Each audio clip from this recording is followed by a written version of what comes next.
So hey guys, আজকে আমরা explore করব বাংলাদেশের একটি historical place Amjhupi Neelkuthi Meherpur. This place is not just a building, বরং এটি আমাদের ইতিহাস আর ঐতিহ্যের এক গুরুত্বপূর্ণ অংশ।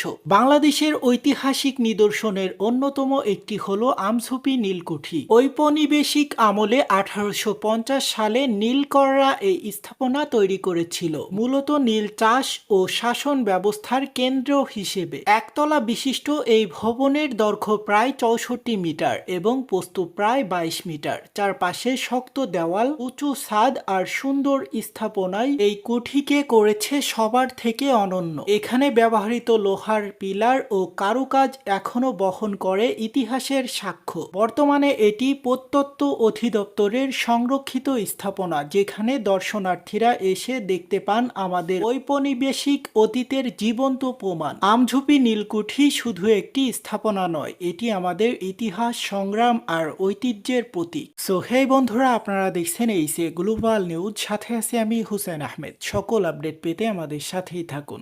সকলকে অনেক অনেক ধন্যবাদ।